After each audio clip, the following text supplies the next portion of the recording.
गांव में ज्यादा लोग नहीं रहते थे। उस गांव में एक गर्भवती विधवा औरत रहती थी। उस औरत का नाम कमला था। कमला अपने घर में अकेली रहती थी। उसके पति की सारी जायदाद उसके नाम हो गई थी, पर सभी गांव वाले उस औरत को मनहूस औरत समझा करते थे और सभी उससे नफरत किया करते थे। एक बार कमला राशन की दुकान पर खाने का सामान खरीदने जाती है। भैया जी, जरा 1 किलो दाल चावल देना। अरे हाय हाय हाय हाय हाय, अरे मनहूस औरत, मेरी दुकान में अपशुगन करवाने आ गई क्या? हैं? चल जा यहाँ से, मैं कुछ नहीं देने वाला तुझे। भाग भाग यहाँ से, चल जा निकल। भैया जी ऐसा मत कहिए, मैं गर्भवती हूँ, मुझे खाने की बहुत जरूरत है, मुझे खाना दे दीजिए। दुकानदार कमला को वहाँ से धक्के मारकर भगा देता है। तभी कमला रोते रोते उस गांव के किन्नरों के इलाके में आ जाती है। गांव वाले किन्नरों को उसी इलाके में रखा करते थे, क्योंकि वो लोग किन्नरों को पसंद नहीं करते थे और उनके इलाके में रहने से मना करते थे। तो किन्नरों ने उसी गांव में अपना एक इलाका बना लिया था। जब किन्नर लोग देखते हैं कि एक गर्भवती महिला रोते रोते उनके इलाके में आ गई है, तो सारे किन्नर कमला के पास जाकर उसका हाल पूछने लगते हैं। क्या हुआ बहन, तुम्हारी गर्भवती अवस्था में इतनी बुरी हालत कैसे? तुम रो क्यों रही हो? तुम डरो मत, हम तुम्हें कोई नुकसान नहीं पहुंचाएंगे। तुम शांत होकर सब बताओ कि हुआ क्या है। मैं कमला हूँ, मैं गांव के दूसरे इलाके से आई हूँ। 2 महीने पहले ही मेरे पति की मौत हुई है। मुझे गांव के लोग मनहूस मानते हैं, क्योंकि मैं विधवा हूँ और गर्भवती भी। वहाँ के लोग मुझे खाने के लिए कुछ बेचने के लिए भी तैयार नहीं, जिससे मेरा गुजारा नहीं हो रहा था। कोई बात नहीं कमला, हम तुम्हारा ख्याल रखेंगे। किन्नर लोग कमला को एक खाली घर में रहने के लिए जगह दे देते हैं और उसकी देखभाल भी करते हैं। कुछ ही महीने बाद कमला अपने बच्चे को जन्म देती है, पर अफसोस, कमला बच्चे को जन्म देते ही अपनी जान गंवा देती है। जब सब किन्नर बच्चे को देखते हैं तो बहुत खुश हो जाते हैं, क्योंकि वो बच्चा भी किन्नर ही था। कमला ने एक किन्नर बच्चे को जन्म दिया था। अब इस बच्चे की देखभाल कौन करेगा? हम तो इस बच्चे को गांव के दूसरे इलाके में भी नहीं भेज सकते। और तो क्या हुआ, इस बच्चे की माँ नहीं रही तो हम इसे पालेंगे। अब ये हमारे इलाके में रहेगा, हमारे साथ रहेगा। फिर वो किन्नर उस किन्नर बच्चे को गोद ले लेते हैं, उसका नामकरण कराते हैं। उस किन्नर बच्चे का नाम शक्ति रखा जाता है। देखते ही देखते शक्ति बड़ी होने लगती है। उसके रंग रूप बहुत सुंदर थे। वो बहुत सुंदर किन्नर दिखती है। एक दिन शक्ति एक किन्नर से पूछती है, माँ जी सुनिए ना, ये गांव के दूसरे इलाके में भी तो लोग रहते हैं, तो हम वहाँ क्यों नहीं जाते? हम उनसे अलग क्यों रहते हैं? शक्ति, क्योंकि वो लोग हमारे जैसे नहीं, वो लोग हमें पसंद नहीं करते, इसीलिए हम उनसे अलग रहते हैं। क्यों? वो हमें क्यों पसंद नहीं करते? मुझे एक बार उस इलाके में जाना है, मैं एक बार वहाँ जाकर घूम कर आऊँ। शक्ति, खबरदार, जो तू उस इलाके में कभी भी गई तो अपनी जान नहीं गंवाना चाहती तो उस इलाके में कभी कदम भी नहीं रखेगी, समझी? इतना कहकर वो किन्नर वहाँ से चली जाती है। शक्ति उस किन्नर की बात सुनकर बहुत रोती है। माँ जी ऐसा कैसे कह सकती है? उन्होंने इतनी सी बात के लिए मुझे इतना डांटा। अब तो मैं उस इलाके में जरूर जाऊंगी। फिर एक दिन शक्ति गांव के दूसरे इलाके में चुपके से जाती है। ये लोग तो हमारे जैसे ही इंसान हैं, तो ये हमसे नफरत क्यों करते हैं? जब शक्ति उस इलाके में पहुंचती है तो गांव के सारे आदमी उसके रूप से मोहित हो जाते हैं। वो लोग ये अंदाजा नहीं लगा पाते कि वो किन्नर है।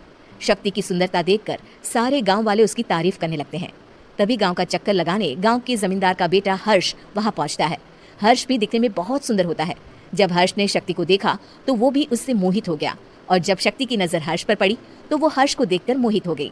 आपको पहले कभी इस गांव में देखा नहीं। इस गांव में आप नए हैं क्या? जी नहीं, वो मैं बस। तभी शक्ति बोलते बोलते रुक जाती है और मन में सोचने लगती है, अगर मैंने इनको बता दिया कि मैं दूसरे इलाके से आई हूँ तो वो समझ जाएंगे कि मैं किन्नर हूँ, इसलिए मुझे इनसे झूठ ही बोलना पड़ेगा।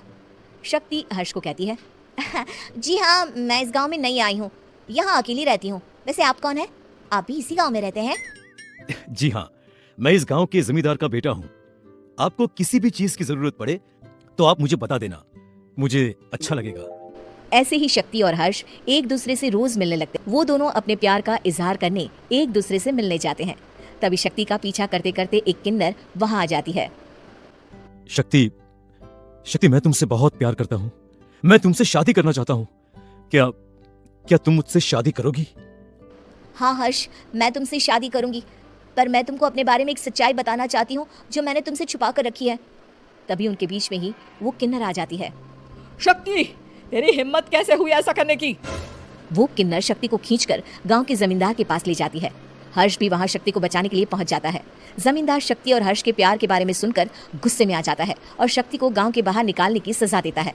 शक्ति ये बात सहन नहीं कर पाती और कुएं में कूदकर अपनी जान दे देती है। जमींदार हर्ष की शादी गांव की एक लड़की से करवा देता है, पर हर्ष इस शादी से खुश नहीं होता। शक्ति अपना बदला लेने के लिए मरने के बाद किन्नर चुड़ैल बन जाती है। अब मैं इन गाँव वालों को नहीं छोड़ूंगी, अब इनसे मैं अपने प्यार का बदला लूंगी। किन्नर चुड़ैल गांव वालों को परेशान करना शुरू कर देती है। एक बार वो रात को गांव के खेतों में पहुंच जाती है और वहां आग लगा देती है। सारी फसल जल के राख हो जाती है। जब एक आदमी रात को उठकर देखता है कि खेत में आग लग गई है तो वो वहां पहुंच जाता है। वो देखता है कि खेतों के बीचों बीच एक किन्नर चुड़ैल खड़ी है और वहां खड़े होकर ताली बजा रही है। गांव वाला किन्नर चुड़ैल को देखकर बेहोश हो जाता है। जब सुबह उस आदमी को होश आता है तो वो सीधा जमींदार के पास जाता है।